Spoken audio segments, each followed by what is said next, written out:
Politique avec Sylvain Delfaux sur Radio Laser. La jeunesse a fortement ressenti les effets de la crise sanitaire, confinement, arrêt des études, hausse du chômage. Même s'il existe peu d'études précises, des spécialistes de la jeunesse s'inquiètent des impacts sur la santé mentale, sur leur santé mentale, sur la hausse de la précarité ou encore sur l'arrêt de vie sociale d'une manière globale. À l'Assemblée nationale, une commission pour mesurer et prévenir les effets de la crise du Covid-19 sur les enfants et la jeunesse a été mise en place par Sandrine Morche et Marie-Georges Buffet. Madame Christine Cloarec-Lenabour, bonjour. Bonjour. Vous êtes députée de la 5e circonscription d'Ille-et-Vilaine et vous avez participé à cette commission d'enquête. Vous êtes aussi, on le rappelle, vice-présidente de l'Union nationale des missions locales et d'ailleurs vous étiez, avant d'être députée, déjà élue d'une mission locale, celle de Vitré. Alors tout d'abord, est-ce qu'on peut peut-être revenir sur cette commission d'enquête ? C'était quoi l'objectif ? Alors c'est une commission d'enquête qui a été demandée par le groupe des démocrates et républicains, puisque c'est Marie-Georges Buffet qui a été rapporteur de cette commission d'enquête. Et donc nous avions la présidence avec Sandrine Morche et puis j'étais vice-présidente. Alors c'est vrai que en temps de crise, c'est souvent les jeunes qui sont les premières victimes et il était indispensable et nous avons tout à fait accepté cette commission d'enquête, tout à fait indispensable de faire un état des lieux de ce qui s'est passé, des impacts sur l'enfance et la jeunesse tout au long de la Covid, même si, vous l'avez très bien dit, nous manquons de chiffres, nous n'avons pas d'observatoire aujourd'hui, régional ou national, qui nous permettent d'avoir des chiffres consolidés et de pouvoir vraiment mettre en place des politiques publiques très accompli. Ceci dit, on a quand même effectivement un certain nombre d'associations qui s'inquiètent. L'Union nationale des missions locales a suivi effectivement toutes les jeunes qu'elles accompagnent tout au long de l'année. Elles ont essayé de garder le contact en essayant d'en perdre le moins en ligne. Il y a la situation des étudiants et on en discutait tout à l'heure avec mes collaborateurs. C'est vrai que ces jeunes qui ont eu leur bac en 2020, un bac un peu dégradé, qui sont rentrés en première année d'université avec une perte des interactions sociales. Les cours en ligne. Non mais voilà, les cours en ligne et puis même socialement, pour avoir connu la vie étudiante, vous arrivez en première année, vous avez les journées d'intégration, vous avez les petites fêtes conviviales dans lesquelles vous apprenez à connaître un petit peu les copains qui étudient avec vous et puis après la solidarité est plus facile à mettre en place. C'est ce qui se passe en deuxième, troisième année. Les jeunes se connaissent. Mon fils par exemple qui est en troisième année, ses amis il les a déjà. La solidarité elle est là. On se parle, on se connecte et effectivement ces premières années là je pense pour un certain nombre sont en grande souffrance psychique et on n'a pas aujourd'hui les moyens à l'université d'assurer une écoute psychologique pour tous les étudiants. D'autant plus qu'on le disait, on manque de chiffres, d'études et en plus la jeunesse elle est diverse. Complètement. On a vraiment beaucoup de profils. On s'est attelé avec mes collègues parlementaires à définir, on travaille aussi beaucoup avec le gouvernement sur ce sujet. On a essayé de définir tous les profils et c'est vrai que c'est compliqué. C'est compliqué parce que vous avez les étudiants, vous avez les jeunes actifs, vous avez les jeunes peu ou pas qualifiés, vous avez les jeunes qui sont qui viennent de l'aide sociale à l'enfance, vous avez les mineurs non accompagnés. Enfin, vous avez tout un tas de profils et pour lesquels vous ne pouvez pas donner des réponses comme ça d'ensemble, mais vous êtes obligé de proposer des solutions sur mesure. On en parle là parce que dans les 10 propositions du rapport, il y a justement fondé un observatoire de l'enfance et de la jeunesse. Dans ce rapport, d'ailleurs, il est dit aussi qu'il faut faire attention aux appels médiatiques en disant attention à la jeunesse va mal et tout. On lance pas un bon signe en fait envers les jeunes quand on dit ça. Oui, alors je vais revenir même sur quelque chose, sur ce qui s'est passé pendant la crise Covid, c'est qu'on a quand même beaucoup culpabilisé les jeunes en disant les jeunes sortent, les jeunes sont dans les bars, ils sont amassés, ils en ont rien à faire. En gros, ils sont coupables, et même au travers de publicités qu'on a vues, ils sont coupables si les anciens meurent de la Covid. C'est vrai que les écoles ont été fermées en premier, donc c'est le réflexe naturel de dire si les écoles sont fermées, c'est que c'est à cause des jeunes, entre guillemets. Ok, alors effectivement les jeunes, on a cette insouciance quand on est jeune, effectivement, et on a du mal à croire que ce virus va nous abattre, mais ceci dit, on en a trop fait pour culpabiliser la jeunesse, et puis on a parlé de jeunesse sacrifiée. Enfin, c'est très négatif. Moi, j'ai envie justement de dire d'abord tout ce qu'on a fait, tout ce qu'on a pris comme mesure pour accompagner ces jeunes tout au long, et ça n'est pas fini malheureusement. Il va falloir continuer à les accompagner et sur des registres différents, la santé, le logement, la mobilité, l'accès à la formation et à l'emploi. L'information sur les droits, il y a tout un tas de thématiques qui existaient déjà avant la Covid, mais qui sont des thématiques qui sont exacerbées à cause de la crise. Donc voilà. Alors justement sur les jeunes, par exemple, pour les propositions sur les étudiants, on parlait d'une autonomie financière. Il y a la création de 20 000 postes pour aider les jeunes, donc les étudiants, c'est-à-dire 20 000 postes pour travailler, pour se faire un peu d'argent pour payer ses études. Comment on finance tout ça? Parce qu'en fait, d'un côté, on va financer, on dit on sacrifie pas les jeunes, donc on va les aider, mais on sait qu'à un moment donné, c'est plutôt les jeunes qui paieront, puisque c'est les dettes qu'on va laisser à nos jeunes, à nos enfants. Alors j'ai envie de vous dire que aujourd'hui, en fait, c'est surtout l'urgence de la situation qu'on est en train de gérer. Après, reviendra le temps, 1, du bilan, 2, de ce qu'on fera dans le futur, et 3, effectivement, d'essayer que cette dette ne soit pas laissée à nos jeunes. Donc les 20 000 postes, on les crée où en fait? Alors là, du coup, c'est l'enseignement supérieur, c'est au travers des Crous, donc alors ça peut être la bibliothèque, ça peut être au service restauration, ça peut être un petit peu partout au sein des universités. C'était important parce que effectivement il y a un certain nombre d'étudiants qui ont perdu leur petit boulot, et ces petits boulots faisaient en sorte que de boucler les fins de mois, comme on dit. Ouais, les restos, par exemple, beaucoup de jeunes travaillent dans les restos. Voilà. Bon, les restos sont fermés. Et là, les restos sont fermés, les bars sont fermés, donc c'est problématique. Revoir les moyens aussi sur les jeunes. On parlait des étudiants en souffrance physique, psychique plutôt, excusez-moi. Donc ça veut dire que c'est là, vous parliez d'écoute tout à l'heure, c'est ça l'idée, c'est de les accompagner dans l'écoute? Alors c'est de les accompagner dans l'écoute dans un premier temps. Et puis après, c'est l'offre de soins derrière que nous n'avons pas. Vous savez que plus globalement en France, on a un problème avec notre accès aux soins psy. On n'a pas assez de psychologues, on n'a pas assez de psychiatres. Pour vous donner un chiffre, en France, dans les universités, nous avons un psychologue pour 30 000 étudiants. Il y a des pays autour de nous où on est à 2000, 2500, 3000 pour un psychologue. Donc, on est très en retard à ce niveau-là. Et aujourd'hui, ce que les étudiants payent au travers de la contribution pour la vie étudiante, la CVEC, ne suffit pas parce que elle contribue aussi à l'accès au sport, aussi à l'accès à la culture, et que la santé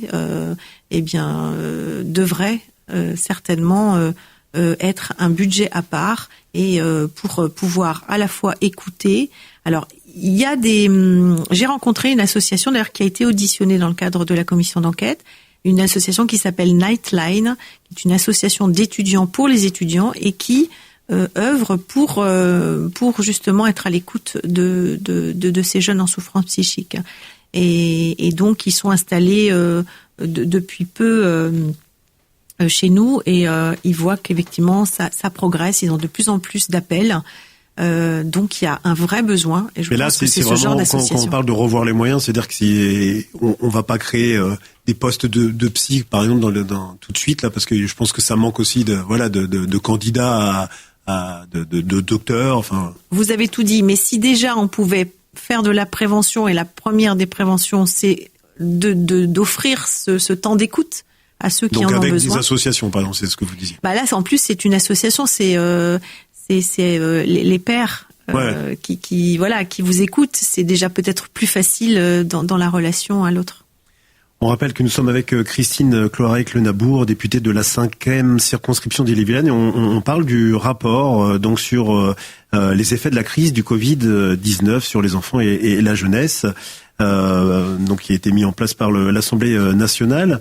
Dans votre contribution, vous dans ce rapport, vous mettiez en avant donc une étude. On disait qu'il y avait peu d'études, mais là il y en a une. C'est une étude du cercle des économistes qui disait que les jeunes ont été fortement impactés durant la crise, moralement et aussi financièrement. Moralement parce que les jeunes, 6 sur 10 ont modifié leur projet personnel et 4 sur 10 leur projet professionnel.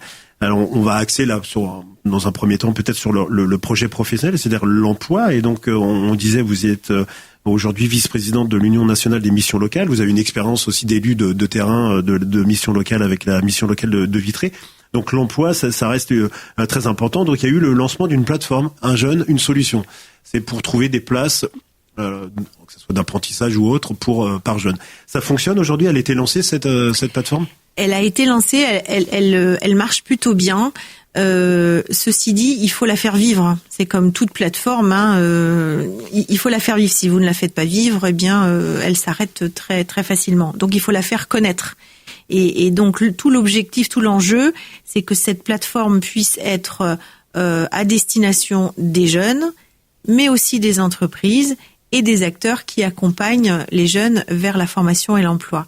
Donc, je suis jeune, je cherche un stage, je cherche un emploi, je cherche une formation, je vais sur la plateforme. En fait, c'est par exemple sur les formations, là vous parlez de formation, c'est ce qu'on appelait le plan d'investissement dans les compétences, le PIC, ça fait quelques années que ça existe, oui, donc des formations. En Bretagne, il y a Qualif Emploi, par exemple, qui vise à former les jeunes. On a moins de 26 ans, on n'est pas obligé d'être demandeur d'emploi et on peut s'inscrire à une formation. Donc là, c'est le renforcement avec 100 nouvelles formations.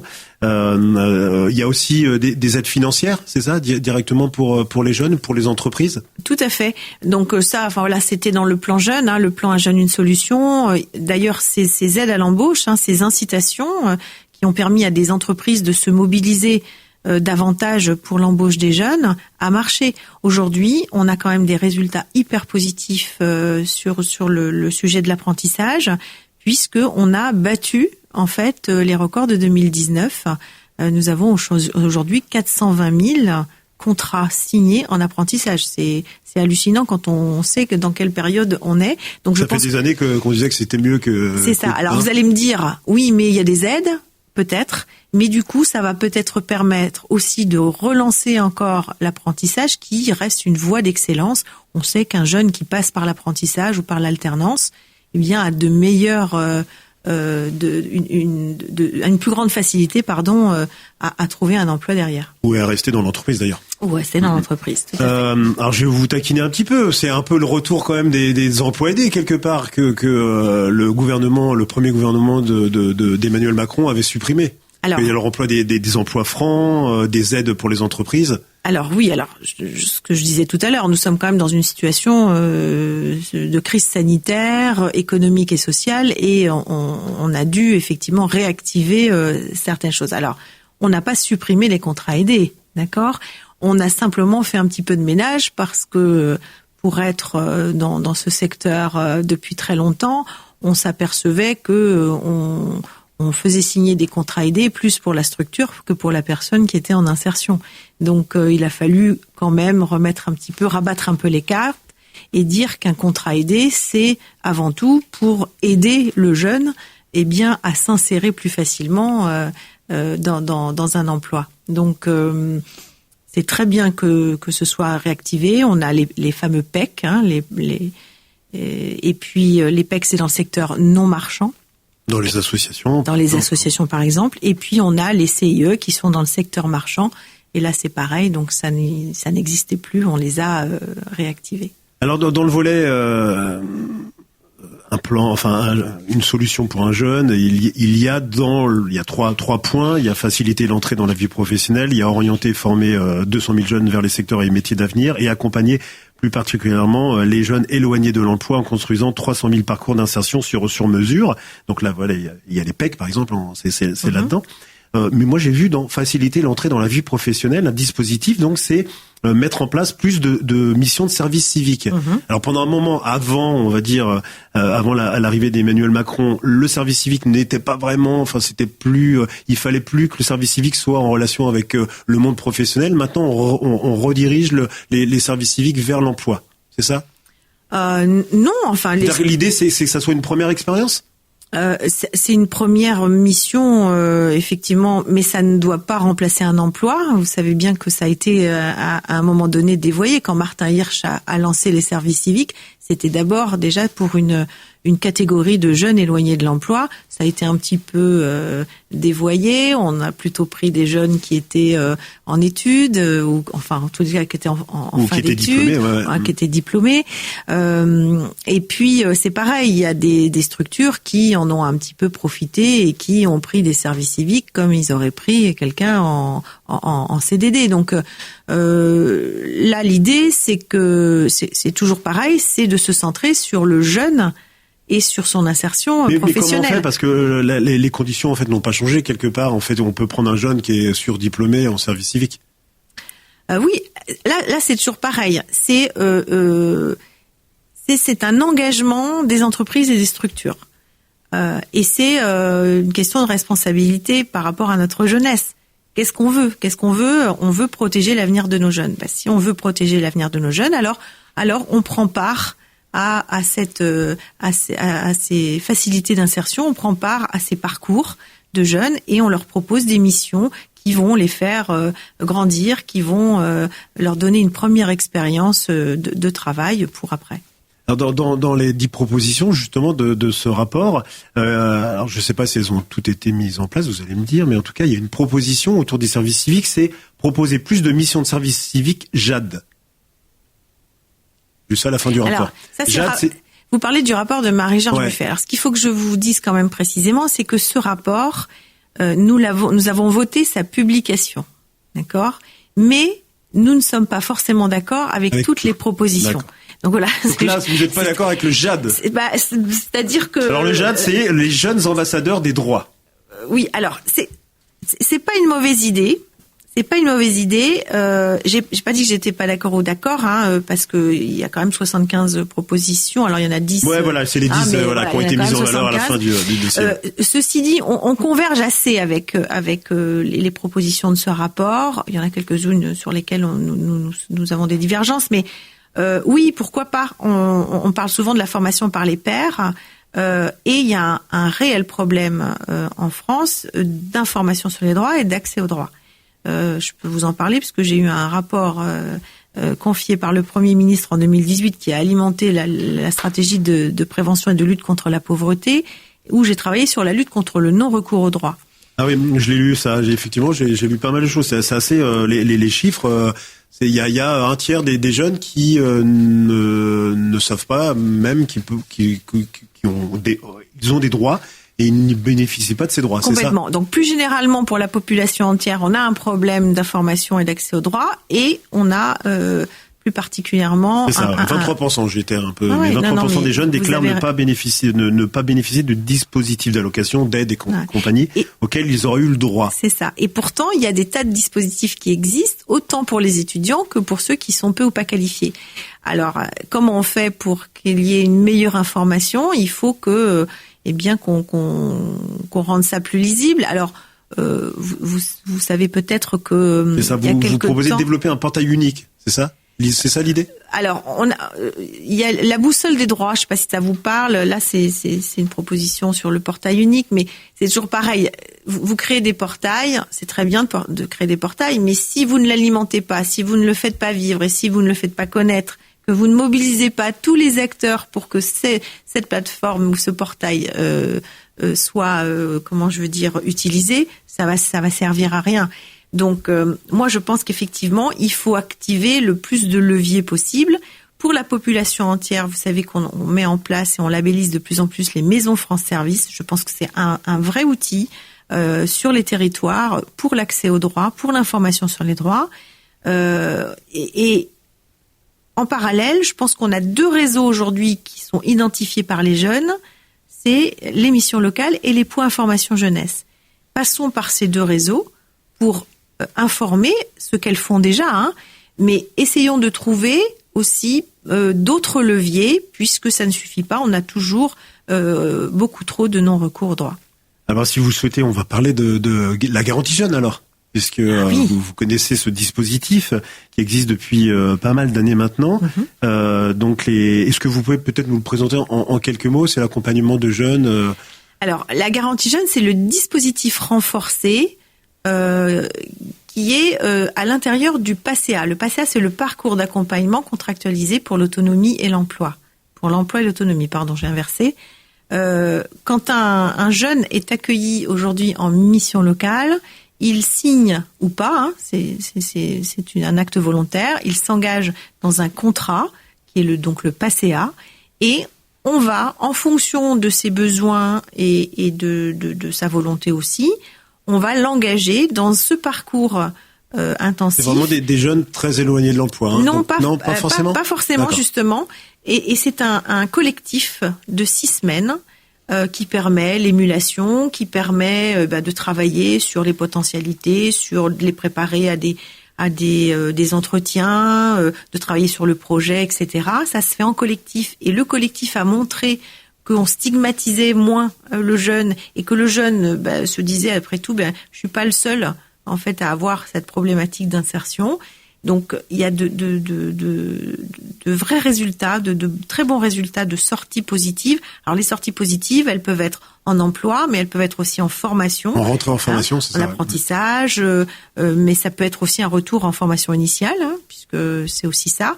Donc l'idée, c'est vraiment d'accompagner en collectif et puis après de poursuivre l'accompagnement en individuel si à l'issue de ce collectif, le jeune n'a pas trouvé une formation ou un emploi, c'est de pouvoir continuer à l'accompagner et de lui proposer d'autres solutions adaptées à ses besoins, adaptées à ses désirs aussi, puisqu'il faut quand même partir des désirs du jeune. C'est vrai que ça marche plutôt bien. Nous ici, on a eu régulièrement des jeunes à venir plusieurs jours pour voir comment ça se passait à la radio. De la mission locale de Vitré. Comment? De la mission locale de Vitré. Oui, sans doute. Ouais. Et c'est vrai que ça fonctionne plutôt bien parce que de mémoire, je ne sais plus son prénom, mais il y en a un qui est reparti après vers une formation plutôt dans la communication. Ça l'avait plutôt botté en tout cas de venir ici. C'était quelques jours parce que ils vont rencontrer des entreprises, ils sont en immersion, un peu en groupe, un peu tout seul. C'est ça. Alors justement, pour parler de ça, on a vu que dans cette période de crise sanitaire et pendant le confinement, on a eu des garanties jeunes un peu dégradées puisque les immersions, et d'ailleurs ça continue, les immersions sont compliquées C'est-à-dire que les groupes étaient un peu cassés, quoi. Il y avait plus il y avait pas de présentiel. Ouais, donc quand on n'a pas de présentiel, c'est quand même plus compliqué. Donc les conseillers en insertion ont fait leur possible pour garder le contact, mais du coup l'émulation qui est créée avec ce collectif n'était pas possible. Et puis toutes ces immersions qu'on appelle les fameuses PMSMP, eh bien en fait il y en a de moins en moins parce que les entreprises ont déjà un objectif, c'est de maintenir leur activité, de maintenir dans l'emploi les salariés qu'ils ont. C'est compliqué de trouver aujourd'hui des stages et des immersions en entreprise. Tout ça se fait aussi avec les régions, par exemple. Est-ce que les régions sont mises est-ce que les régions ont travaillé? Parce qu'on on voit certaines propositions qui se font déjà. Je vous parlais tout à l'heure de Qualif Emploi, par exemple, en Bretagne, avec les formations. Donc, oui, alors là, c'est différent de la garantie jeune. La garantie jeune, c'est un accompagnement, d'accord? Alors, vous avez le PACEA, je vous en ai parlé, vous avez la garantie jeune, et il y a des jeunes qui ne rentrent pas en garantie jeune et qui restent en PACEA, mais qui sont accompagnés différemment, et on leur propose aussi d'autres solutions. Parmi ces solutions, vous avez toute la gamme prépa qualif de la région Bretagne, qui permet à des jeunes d'être dans un parcours de préqualification. Qui vont les mener après vers de la qualification, mais c'est prépa qualif, prépa projets, prépa avenir, prépa apprentissage, etc. Et toute cette gamme, c'est la région effectivement qui propose ces dispositifs. Alors là, on parlait de la Bretagne, mais ça veut dire, vous en tant que député, vous êtes bien sûr une députée de la 5e circonscription, mais à l'Assemblée nationale, on représente toute la France. Est-ce que c'est pareil dans toutes les régions, les missions locales par exemple? Est-ce que partout en France c'est pareil? Il y a autant de garanties jeunes ou il y a des endroits où c'est plus compliqué? Non, chaque région, des fois, voilà, on sait très bien que c'est différent. C'est pas géré pareil. Les missions locales, c'est des élus à la base qui sont pas toutes au même niveau. Alors la garantie jeune, c'est pas pour tout le monde pareil, mais c'est équitable en fonction, c'est a priori équitable en fonction du nombre de jeunes que vous accueillez dans votre mission locale. Donc, mais les missions locales sont pas toutes au même niveau, peut-être? Si, non, mais en fait, il y a une enveloppe nationale qui redescend dans les régions, et vous avez des critères qui permettent d'évaluer les besoins des missions locales des territoires. Donc, ce sont les directs qui distribuent l'argent en fonction du nombre de jeunes accompagnés, du nombre aussi de jeunes qui trouvent un emploi, qui trouvent une formation, etc. Il y a tout un tas de critères. Et donc l'argent, voilà. Donc c'est pas un problème à ce niveau-là. Le problème, c'est qu'après, effectivement, vous l'avez dit, vous avez des régions qui proposent des dispositifs qui sont peut-être pas les mêmes d'une région à l'autre, qui sont peut-être pas qualitativement les mêmes d'une région à l'autre. Ça, j'ai un petit peu de mal aujourd'hui à vous le dire parce que c'est moi j'ai le prisme breton. Bien sûr. Par exemple, non, mais les écoles de la deuxième chance n'existent pas en Bretagne, par exemple. Tout à fait. Alors, ça n'existe pas en Bretagne parce que c'est une volonté de la région, je crois. Hein. C'est pas, je ne sais pas, mais en tous les cas, c'est peut-être pas un besoin exprimé parce qu'on a peut-être ce qu'il faut en Bretagne. En tous les cas, c'est pour ça qu'il faut vraiment qu'on s'adapte aussi aux spécificités territoriales et qu'on peut pas adapter un système comme ça sur toute la France, sachant que même, par exemple, en Outre-mer, ça va encore pas être la même chose parce que c'est pas la même organisation territoriale non plus. Alors on me fait signe qu'il va falloir bientôt terminer l'émission, a priori, c'est passé vite, mais alors les jeunes, il faut aussi aller les chercher sur le net, parce qu'ils sont beaucoup sur le net, donc il y a des propositions comme ça de savoir, de les écouter par internet ou de leur payer. Alors j'ai vu qu'il y a un pass équipement pour. Alors c'est une proposition complètement personnelle. Enfin, nous sommes deux en tous les cas à proposer. Parce qu'on s'aperçoit effectivement que l'outil... Un peu comme le pass culture, il y a pour les jeunes de 18 ans. Tout à fait. Moi, je trouve qu'aujourd'hui, un jeune qui n'a pas un équipement, efficace, c'est-à-dire qui n'a pas un portable, qui puisse capter tout et qui puisse du coup le connecter avec la vie. C'est un jeune qui est isolé. Donc il faut absolument qu'on arrive à aider. On a des forfaits aujourd'hui téléphonie internet qui sont pas chers, mais on a des téléphones qui sont très chers. Alors il y a du reconditionné, oui, ok, d'accord, mais je pense qu'on pourrait peut-être aider les jeunes à acheter un équipement de qualité pour communiquer avec le monde qui l'entoure. Alors pour terminer, Madame la députée de la 5e circonscription d'Ille-et-Vilaine, c'est quoi la suite avec ce rapport vous l'avez voté a priori, maintenant toutes les propositions ne seront pas sur la table. Non, on a voté la publication, maintenant on va se réunir. On est parti effectivement sur la volonté de créer des observatoires régionaux qui puissent alimenter un observatoire national sur la situation des jeunes. Donc c'est l'observatoire de l'enfance et de la jeunesse, c'est celui-là ou c'est encore Non, alors après c'est aussi la création d'une délégation aux droits de l'enfant à l'Assemblée nationale, puisqu'aujourd'hui ça n'existe pas, et comme on a créé une délégation aux droits des femmes et qu'on a réussi à faire avancer les choses, eh bien peut-être que à cette image nous arriverons à faire avancer les droits de l'enfant. Donc la prochaine étape c'est cette création. C'est ça, mais par ailleurs, tout n'est pas obligé de passer par la loi. Si là en fait automatiquement il y aura que de la loi. Non, il y a beaucoup de choses qui sont d'ordre réglementaire ou qui ne coûtent pas beaucoup d'argent. Ce que je voulais dire quand même, c'est que moi je salue quand même le gouvernement, parce que d'abord je travaille avec eux et avec ma collègue Sylvie Charrière et d'autres députés sur ces politiques jeunesse, sur ces politiques d'urgence, mais aussi sur des politiques beaucoup plus structurelles. Et là, vous avez dû peut-être entendre notre ministre du Travail et de l'Emploi et de l'Insertion annoncer cette garantie jeune universelle. C'est de dire, voilà, aujourd'hui, un jeune qui rentre dans un parcours qui contractualise, eh bien, il doit avoir la garantie d'un accompagnement de qualité et une plutôt qu'un RSA, en fait. Voilà, c'est ça. Et une sécurisation financière en fonction de ses besoins. Et juste pour terminer, je sais que je prends du temps, mais il y a une des propositions, c'est faire des missions locales de véritables pôles jeunesse dans les territoires. J'imagine que ça vous plaît. Ça me plaît. Alors, c'est déjà le service public de l'insertion territorialisé pour les jeunes depuis presque 40 ans. D'accord ? L'idée, c'est peut-être d'aller un peu plus largement. Il y a les missions locales, mais il n'y a pas que les missions locales. Et vous l'avez très bien dit, il y a des territoires où il y a des écoles de la deuxième chance. À Lanrodec, en Bretagne, vous avez un EPID. Donc vous avez des structures qui accompagnent la jeunesse, mais vous n'avez pas forcément les mêmes sur les territoires. Donc en fonction des acteurs du territoire, il faut créer une communauté d'acteurs capables de travailler ensemble et travailler au service de notre jeunesse et de son insertion professionnelle et sociale. Eh bien, merci beaucoup. C'est vrai qu'on aurait pu aussi inviter des jeunes pour en parler. On pourra faire d'autres émissions plus tard. Christine Cloarec, Le Nabour, merci beaucoup. Merci à vous.